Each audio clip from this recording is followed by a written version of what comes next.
नमस्कार दोस्तों, आपका शॉर्ट हैंड स्टेनो सक्सेस में स्वागत है। आज का सुविचार है, वह व्यक्ति जो दूसरों को माफ़ नहीं कर सकता उस पुल को तोड़ देता है जिस पर से उसे भी गुजरना ही है।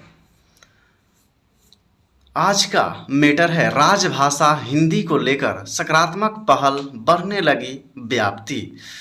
तो फ्रेंड्स, आप हमारे चैनल पर नए आए हैं तो चैनल को सब्सक्राइब करें और दोस्तों के बीच शेयर करें जिससे उनको भी लाभ मिल सके। तो चलिए डिक्टेशन स्टार्ट करेंगे 100 वर्ड पर मिनट 5 सेकंड बाद।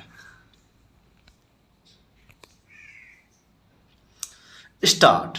राष्ट्र कवि रामधारी सिंह दिनकर हिंदी और अन्य भारतीय भाषाओं से प्रेम करते थे। उनके लेखन और वक्तव्यों में हिंदी और भारतीय भाषाओं के प्रति उनका लगाव झलकता है। जब दिनकर राज्यसभा के सदस्य थे तो उस दौर में हिंदी को लेकर काफ़ी चर्चा हुई थी। 6 मई 1963 को राज्यसभा में दिनकर ने हिंदी को लेकर अपनी बात रखी थी। भाषा पर पेश विधायी प्रस्ताव पर संशोधन प्रस्तुत करते हुए दिनकर ने आशा प्रकट की थी कि केंद्रीय सरकार तत्काल कुछ ऐसा उपयुक्त तंत्र बनाएगी जो केंद्रीय सरकार की विभिन्न शाखाओं में हिंदी के उत्तरोत्तर प्रयोग पर सलाह देगा और संसद की सभाओं को हिंदी की प्रगति के संबंध में समय समय पर प्रतिवेदन प्रस्तुत करेगा ताकि 1975 के वर्ष तक हिंदी विधि निर्माण तथा प्रशासन का उतना ही प्रभावी माध्यम बन जाए जितना इस समय अंग्रेजी है। दिनकर की चिंता स्वाधीनता के बाद हिंदी को उसका उचित अधिकार नहीं मिलने को लेकर भी उनके वक्तव्य से स्पष्ट है। वो इससे चिंतित थे कि शासन के तंत्र में हिंदी की प्रगति अंग्रेजी के साथ साथ कैसे की जा सकती है। उन्होंने उस वक्त के गृह मंत्री लाल बहादुर शास्त्री के एक वक्तव्य को भी अपनी चिंता से जोड़ा था। गृह मंत्री ने तब कहा था कि हम अंग्रेजी को अनिश्चित काल के लिए जीवन दान दे रहे हैं, अनंत काल के लिए नहीं। दिनकर ने गृह मंत्री के इस वाक्य को उद्धृत करते हुए अपना मत रखा था। जिस प्रकार सरकार इस बारे में कार्य करती है उससे मुझे भय होता है कि वह कल की बात अनंत काल तक बढ़ जाएगी। दिनकर हिंदी को राजभाषा बनाए जाने और फिर 15 वर्षों के बाद उसकी समयावधि बढ़ाने को लेकर सशंकित थे। दिनकर की आशंका स्वाधीन भारत में सही साबित हुई और हिंदी को राजभाषा से राष्ट्रभाषा बनाने की कोशिशें कल करते हुए सचमुच अनंत काल तक चलती चली जा रही हैं। हिंदी को देश की राष्ट्रभाषा बनाने का प्रश्न बहुत पुराना है। स्वाधीनता आंदोलन के दौरान ये तय था कि स्वतंत्रता के बाद हिंदी राष्ट्रभाषा बनेगी। गांधी जी अपने लेखों और भाषणों में इसके आग्रही दिखते हैं। वो अपनी पत्रिका हरिजन में और अपने वक्तव्यों में इस बात के संकेत देते रहते थे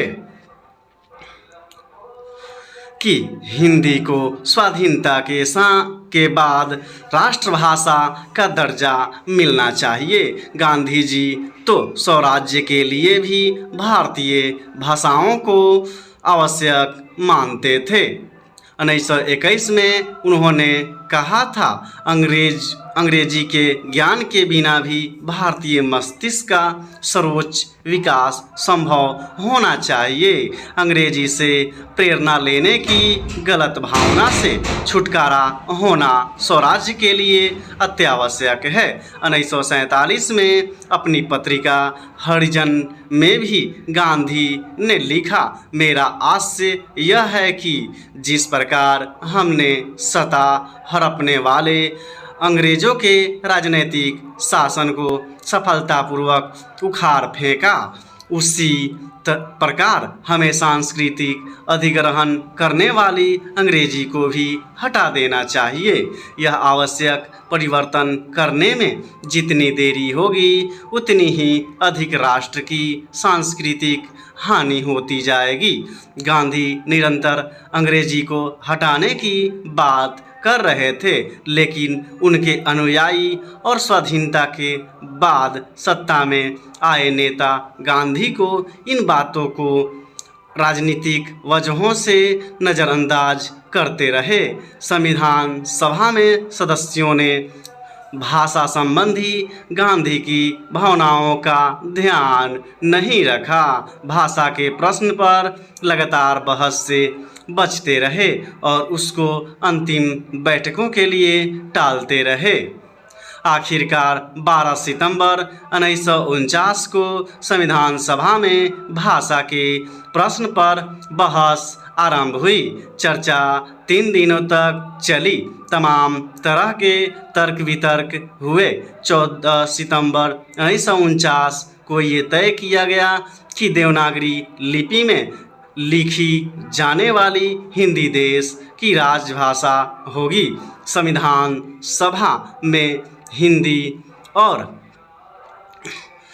हिंदुस्तानी को लेकर भी बहस और मत विभाजन हुआ था, लेकिन हिंदी के पक्ष में बहुमत था।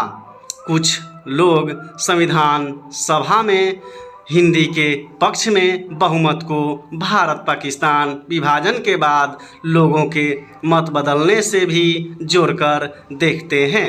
प्रख्यात गांधीवादी अप्पा साहब पटवर्धन ने भी कहा था कि यह उचित ही है कि हम लोग अब हिंदी को ही राष्ट्रभाषा कहें, क्योंकि पाकिस्तान की राष्ट्रभाषा उर्दू होगी। हिंदी को लेकर पक्ष विपक्ष की बातें होती रहीं, पर यह प्राविधान बना कि संविधान के लागू होने के 15 वर्षों तक अंग्रेजी चलती रहेगी।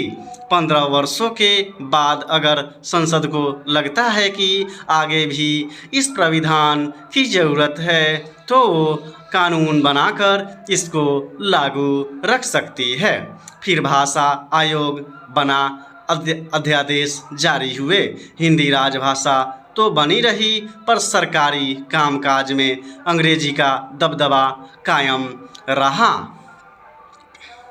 1963 तक पूरे देश में ऐसी स्थिति बन गई जिससे साफ हो चला था कि 1965 में यानी संविधान लागू होने के 15 वर्ष बाद भी शासन की भाषा हिंदी नहीं हो पाएगी। 1963 में तत्कालीन प्रधानमंत्री जवाहरलाल नेहरू ने संसद में घोषणा कर दी कि जब तक अहिंदी भाषी राज्य अंग्रेजी को चलाना चाहेंगे तब तक हिंदी के साथ साथ केंद्र में अंग्रेजी भी चलती रहेगी। नेहरू का ये वक्तव्य भाषा अधिनियम का आधार बना। तब से लेकर अब तक अंग्रेजी शासन की भाषा बनी हुई है, उसका दबदबा कायम है, क्योंकि इसको लेकर गंभीरता से प्रयास नहीं हुए। जो भ्रांतियाँ हिंदी और अन्य भारतीय भाषाओं के बीच पैदा की गई उनको दूर करने का राजनीतिक स्तर पर प्रयास नहीं हुआ। देश को चलाने वाले अधिकतर लोग अंग्रेजीदां रहे और उनके लिए शासन की भाषा अंग्रेजी रखना आसान रहा। लेकिन हिंदी को मजबूती देने का काम अहिंदी भाषियों ने भी किया, चाहे वो वीर सावरकर हो, तिलक हो, भूदेव मुखर्जी हो, सुनीति कुमार चाटुर्या हो या अन्य महानुभाव। उसी तरह से जब 2014 में केंद्र में नरेंद्र मोदी प्रधानमंत्री बने और गुजराती होते हुए भी उन्होंने अपनी प्राथमिक भाषा हिंदी बनाई, तो शासन की भाषा बदलने लगी। 2019 में जब अमित शाह गृह मंत्री बने तो उन्होंने खामोशी से राजभाषा हिंदी को मजबूत करने का प्रयास आरंभ कर दिया। अमित शाह भी गुजराती हैं और उन्होंने हिंदी सीखी। वो खुद हिंदी में लिखने लगे और अधिकारियों को हिंदी में लिखने के लिए प्रोत्साहित और प्रेरित करने लगे। जब प्रधानमंत्री और गृह मंत्री राजभाषा हिंदी में कार्य करने लगे तो अन्य मंत्रियों ने भी इसको प्राथमिकता देना आरंभ किया। परिणाम ये हुआ कि अन्य मंत्रालयों में हिंदी में कामकाज को वरीयता मिलने लगी। राजभाषा गृह मंत्रालय के अंतर्गत आता है और गृह मंत्री राजभाषा हिंदी को प्राथमिकता दे रहे हैं। 2019 में नरेंद्र मोदी की अगुवाई में दूसरी बार सरकार बनी तो गृह मंत्री अमित शाह ने रुचि लेकर 49 मंत्रालयों में हिंदी सलाहकार समिति का गठन करवाया। राजभाषा विभाग की सक्रियता सतह पर दिखने लगी। अन्य भारतीय भाषाओं को हिंदी से जोड़ने का कार्य आरंभ हुआ। लीला राजभाषा और लीला प्रवाह के अंतर्गत 14 भारतीय भाषाओं में हिंदी सीखने की सहूलियतें प्रदान की गई। अनुवाद का सॉफ्टवेयर, कंठस्थ और शब्दकोश तैयार हुए। संसदीय राजभाषा समिति ने 10 खंडों में अपनी सिफारिशें राष्ट्रपति को दी। पिछले वर्ष काशी में पहला अखिल भारतीय राजभाषा सम्मेलन आयोजित किया गया। हिंदी दिवस के अवसर पर अगले महीने सूरत में राजभाषा का एक सम्मेलन गृह मंत्रालय आयोजित कर रहा है। एक शब्दकोश पर भी कार्य हो रहा है। इसके अलावा कर्मचारियों के हिंदी प्रशिक्षण को लेकर भी राजभाषा विभाग सक्रिय दिख रहा है। स्टॉप। तो मिलते हैं नेक्स्ट वीडियोज में, तब तक के लिए जय हिंद, जय भारत। और किसी ऐसे ही नए वीडियोज के साथ, अगर वीडियोज अच्छा लगे तो चैनल को लाइक, शेयर और सब्सक्राइब करना न भूलें।